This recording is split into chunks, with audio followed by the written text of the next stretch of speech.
That night, my father said the words that ended our family. We were seated around the dining table, the one he imported from Italy, carved from walnuts so heavy it could probably outlast every apology he never gave.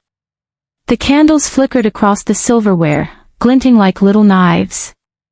My mother stared at her wine glass.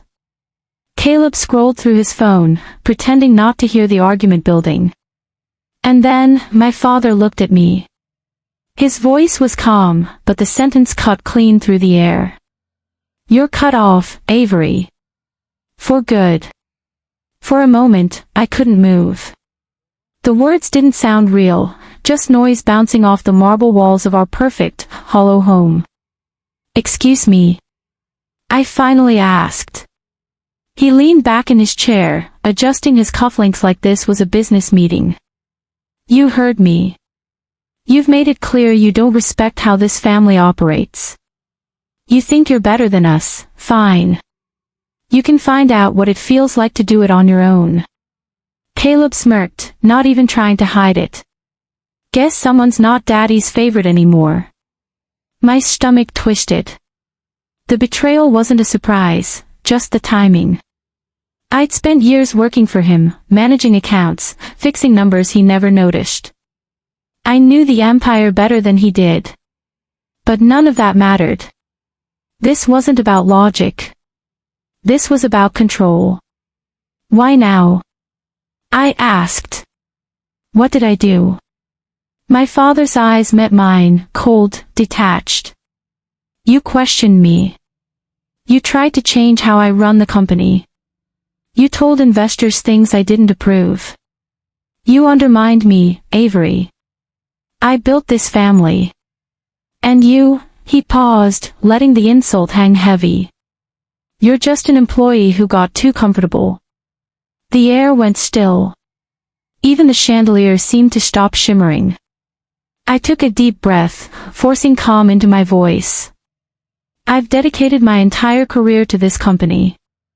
I've never taken a single paycheck I didn't earn."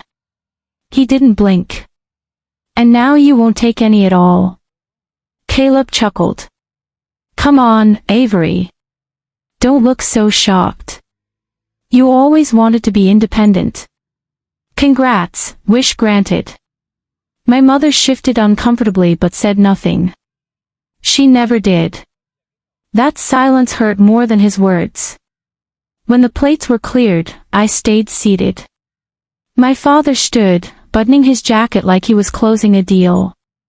"You'll have until tomorrow to pack your things and leave the penthouse. The accounts will be closed by morning. I suggest you find alternative employment." Alternative employment. The same man who taught me balance sheets before bedtime was now treating me like a stranger who'd overstayed her welcome. I looked at him, really looked, and realized something I'd known for years but refused to admit. My father loved power more than he'd ever loved people. And now, he was trying to remind me who held it. That night, I packed quietly. No tears. No rage. Just clarity. If he wanted me gone, fine. But he was going to learn what it really meant to lose. Because unlike him, I didn't need to shout to win. By morning, I moved into a small apartment across town, half the size of my closet, but with a view that made me feel something I hadn't felt in years, freedom. The first few days were quiet. I made coffee in a chipped mug. Sent out resumes. Waited for the ache in my chest to fade. But when you've spent your life living in someone else's shadow, the silence starts to sound like opportunity.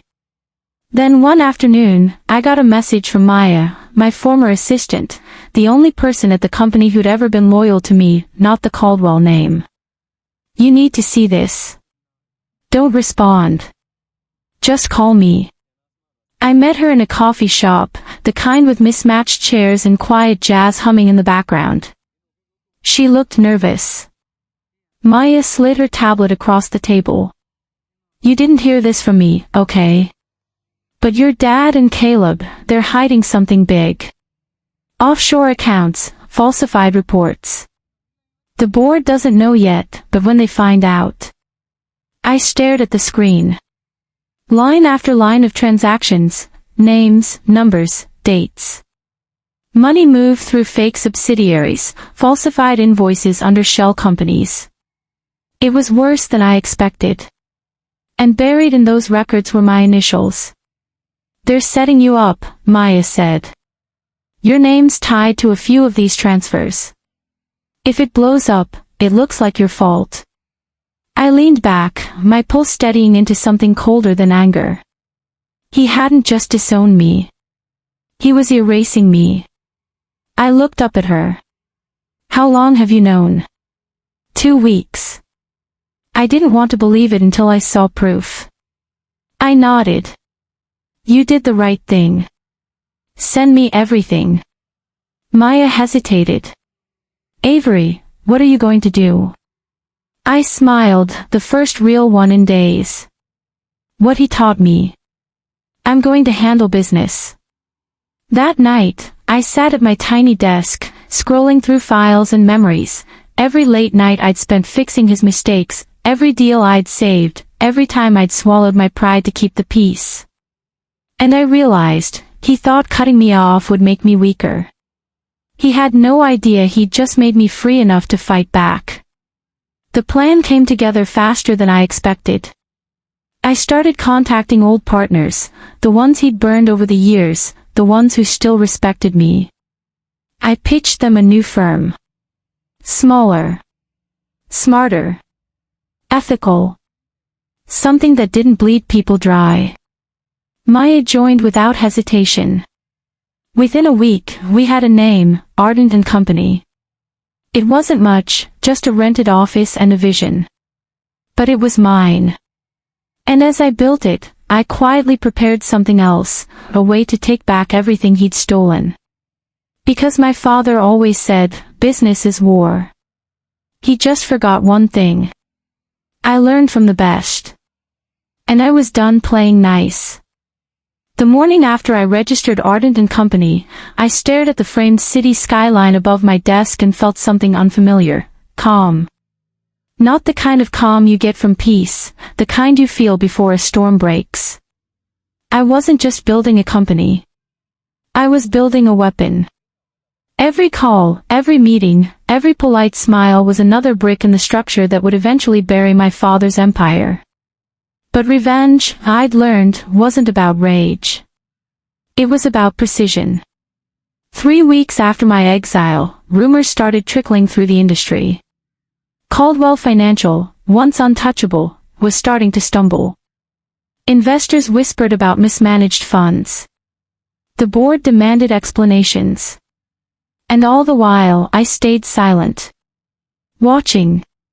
Maya sat across from me one evening, surrounded by files. "The documents you found, are we sure they'll be enough?"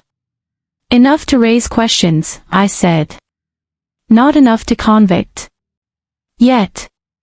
She nodded. "Then what's next?"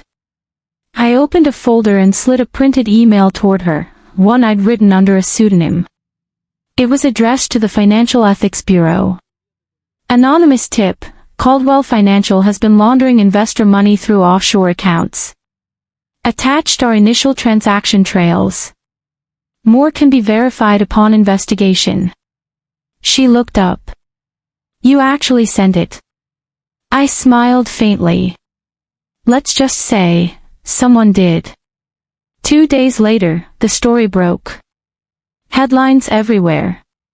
Caldwell Financial under investigation for fraud. CEO refuses comment as stocks plunge. And just like that, my father's calm, curated world started to crack. I watched his press conference from my office, him standing in front of cameras, denying everything, trying to sound confident. But his eyes gave him away. He looked like a man drowning in his own lies. Caleb stood beside him, jaw tight, hands behind his back. The same smirk I'd seen at dinner was gone. Good. That night, my phone buzzed. An unknown number. I answered. Still as ruthless as ever, came a familiar voice. Who's this? Don't play coy, Avery. It's Ryan Mercer. Ryan.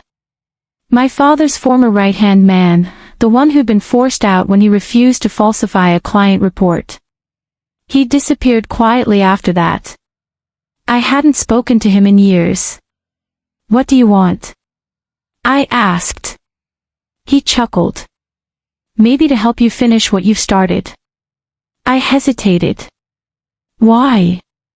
Because your father took everything from me too. My career, my name, my reputation. You want revenge? I've got evidence. Real evidence. My pulse quickened. Meet me tomorrow. 9 a.m., Ardent office. Ryan arrived early, suit slightly wrinkled, eyes tired but sharp. He laid down a USB drive. Every transaction. Every off-the-book deal. I kept copies before I left. I figured someday, someone would need them. I plugged it in, scanning through files. There it was, years of hidden corruption. Money funneled through ghost companies. Signatures forged under my initials.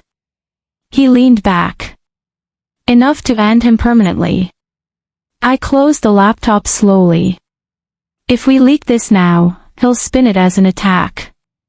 We need timing. Impact. Public exposure when he can't hide behind lawyers. Ryan smiled. So what's the play? I met his gaze. We let him destroy himself. Over the next month, I played both worlds. To the public, I was rebuilding quietly.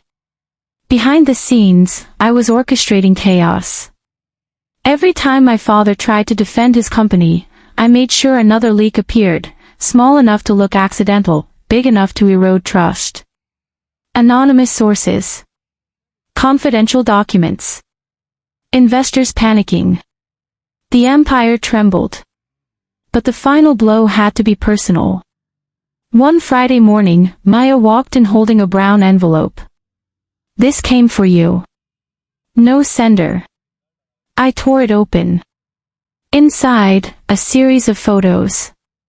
My father. Caleb. My mother. At a bank in Zurich. She'd known all along. I sank into my chair, the betrayal hitting harder than I expected. She hadn't just stayed silent, she'd helped him move the money. I felt something inside me harden. This wasn't about revenge anymore. It was about justice. That night, I drafted my final move, a public statement disguised as an interview. I reached out to a journalist I trusted, someone who'd once covered my company launches with admiration. When she asked why I wanted to talk, I said, because the truth deserves a voice. Even if it hurts. We met in a small studio. Cameras. Lights. One microphone. I told her everything. Not names. Not details that would make it slander. Just the truth about corruption, manipulation, and what it costs to stand against it. When the interview aired, it didn't take long for people to connect the dots. By the end of the week, Caldwell Financial's board voted to remove my father and Caleb from their positions pending full investigation. The empire had fallen. But victory didn't feel like I imagined. The night the news broke, I stood on my apartment balcony, city lights glittering below. No champagne. No laughter. Just quiet. Ryan joined me outside, handing over 2 glasses of water. You did it, he said. I nodded. We did it. He tilted his head. So what now? I looked out across the skyline. Now, we build something better. He smiled. You always were more of a builder than a destroyer. I laughed softly. Maybe. But sometimes you have to burn the rot to make room for growth. A few days later, I received a message from my mother. Just 3 words. I'm sorry, Avery. I didn't respond. Because some apologies come too late to matter. I thought ending my father's empire would bring relief. Instead, it brought silence, the kind that hums under your skin. The news cycle had moved on within a week. Investors withdrew, journalists sought new scandals, and Caldwell Financial became a cautionary tale on evening business shows. But inside me, the echoes stayed. One evening, I found myself standing outside my old family home. The gate still bore the gold-plated initials RC, the same ones my father used to brag about. I hadn't planned to stop, I just ended up there. Through the iron bars, I saw my mother sitting alone on the porch. No bodyguards. No lavish dinners. Just her and a cup of untouched tea. For a moment, I almost went in.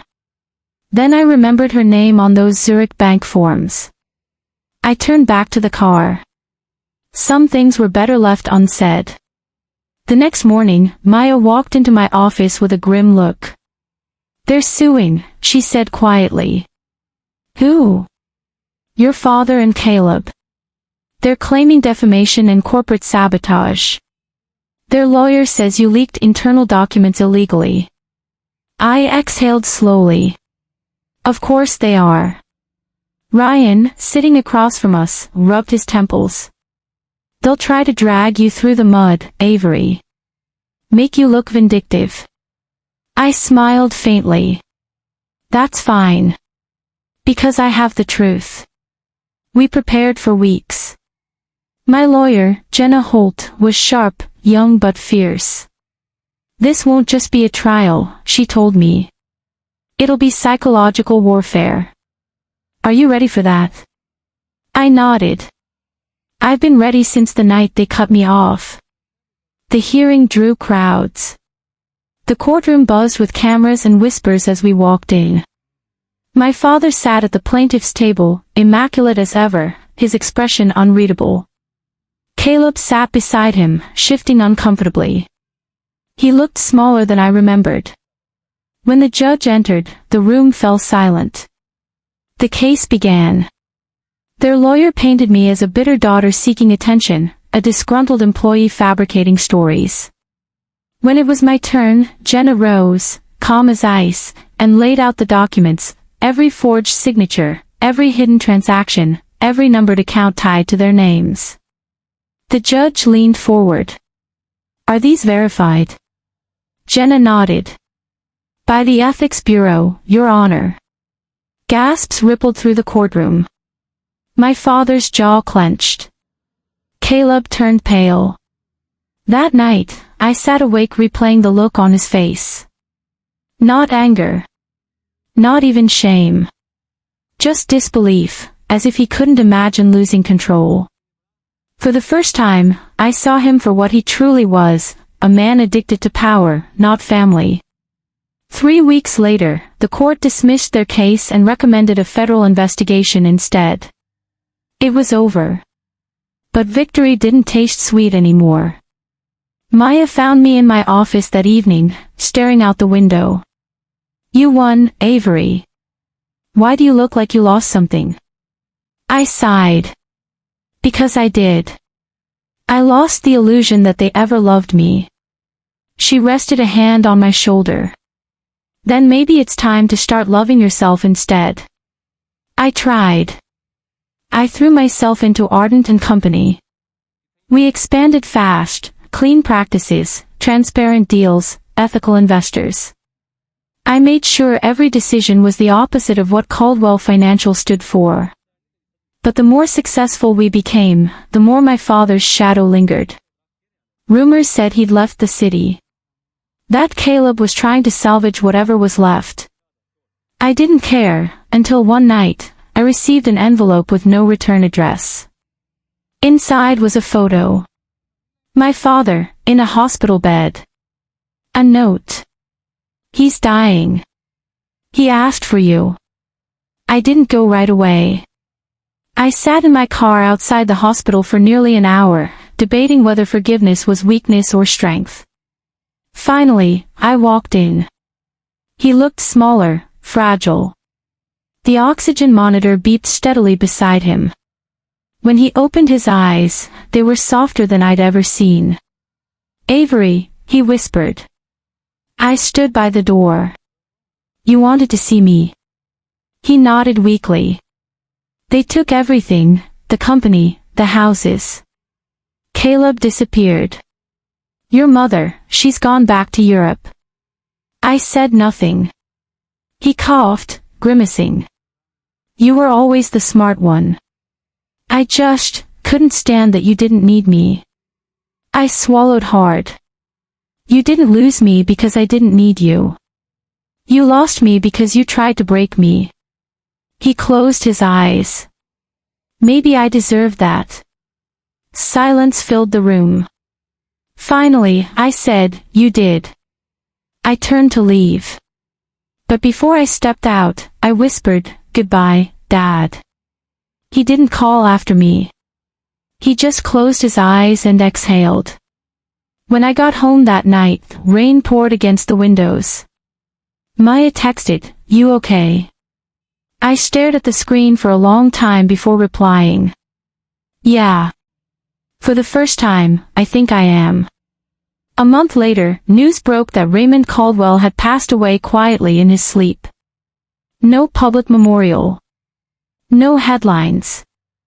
Just a footnote in the city's business section. Former CEO dies amid ongoing federal investigations. I clipped the article and tucked it into a drawer, not as a trophy, but as a reminder. Of what greed costs. Of what survival demands. That weekend, I visited the old building that once bore the Caldwell Financial logo. It was empty now, its letters stripped from the glass. I walked through the lobby where I used to greet clients. Dust on the marble floor. Echoes of voices long gone. Standing there, I realized revenge hadn't been about destroying him. It had been about freeing myself. When I stepped outside, Ryan was waiting with 2 coffees. "You really like dramatic goodbyes," he said, smiling faintly. I smirked. "I'm done with goodbyes. I'm ready for beginnings." He handed me the cup. "Then let's start something new." As we walked toward the car, sunlight cut through the clouds, clean and sharp, like the first breath after a storm. And for the first time in years, I felt something I hadn't felt since before that family dinner. Peace. 6 months passed. Ardent & Company had become one of the fastest-growing ethical consulting firms in the region. We were profitable, respected, and built on the exact principles my father had mocked: honesty, fairness, and integrity. Every time I walked into our office and saw the logo on the glass door, a quiet pride swelled in my chest. Not because I'd won, but because I'd survived.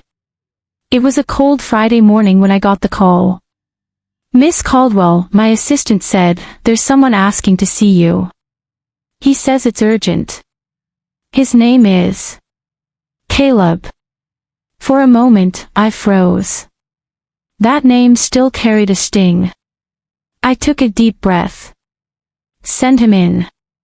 When he walked through the door, I barely recognized him.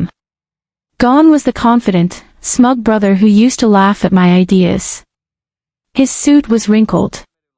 His eyes, tired. "Avery," he said quietly. "You look good." "Can't say the same," I replied flatly. He gave a humorless laugh. "Yeah, I deserve that." "What do you want, Caleb?" He hesitated. "I'm not here to fight. I need help." I leaned back in my chair, arms crossed. "Help? From the sister you helped destroy?" He winced. "I made mistakes. I followed Dad's lead because I thought that was strength. Now, I've lost everything. The accounts, the house, the friends. Even Mom won't talk to me." I studied him for a long moment. He wasn't lying. He looked broken. Finally, I said, "Why come to me?" Because you're the only one left who hasn't turned your back completely. You won, Avery. You got what you wanted. But I just need a chance to start over. For a second, I almost felt pity. Then I remembered the sneer on his face at that dinner table, the way he'd laughed when Dad said, "You're cut off for good." I stood. You're wrong, Caleb. I didn't win because I wanted revenge.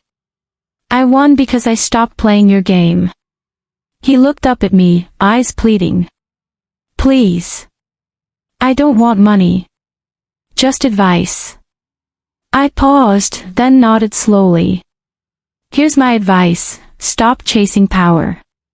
Start earning trust. He blinked. That's it. That's everything, I said softly. He stood there for a moment, as if waiting for me to offer more. But I didn't. As he turned to leave, he stopped by the door. You're stronger than any of us ever gave you credit for. I smiled faintly. I know. And then he was gone. That night, I went home and stood by my window again, the same view I'd stared at the night I found it ardent. Only this time, the city lights looked different. They weren't obstacles anymore. They were possibilities. A few weeks later, we were invited to an awards gala for business integrity leadership. It felt surreal, standing in a ballroom full of executives, cameras flashing, people shaking my hand and calling me an inspiration. When my name was called for the final award, I stepped onto the stage, lights blinding, applause echoing in my chest. I took the microphone, paused, and looked out across the crowd. 3 years ago, I was told I didn't deserve to sit at the table. That I wasn't family enough, capable enough, or ruthless enough to lead. A few soft murmurs rippled through the audience. I smiled. Turns out, they were right about one thing, I'm not ruthless. I'm resilient. And sometimes, that's far more dangerous. Laughter and applause filled the room. But the truth is, I continued, success means nothing if you have to lose your soul to get it. I learned that the hard way. So this award, I held it up, glinting under the lights, isn't about winning. It's about choosing what kind of person you want to be when the world tells you to become something else. The applause that followed was thunderous, but I barely heard it. Because in that moment, I wasn't thinking about them. I was thinking about her, the girl who'd once sat at her family's dinner table, humiliated, cut off, unwanted. She'd made it. After the ceremony, Maya clinked her glass against mine. To poetic justice, she said with a grin. I laughed. To rebuilding from ashes. Ryan joined us, smiling warmly. And to knowing when the fire was worth it. We all laughed, the kind of laughter that comes from relief, not amusement. For the first time in years, I didn't feel like I was running from my past. I was walking toward my future. Weeks passed quietly. One afternoon, while sorting through old folders, I found something, an unopened letter from my father, dated 2 days before he died. I hesitated, then unfolded it. Avery. If you're reading this, I'm already gone.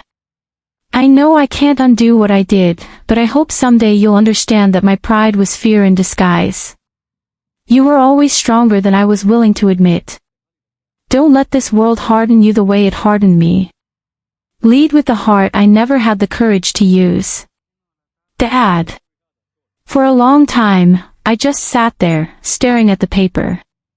Then I smiled, a small, bittersweet smile.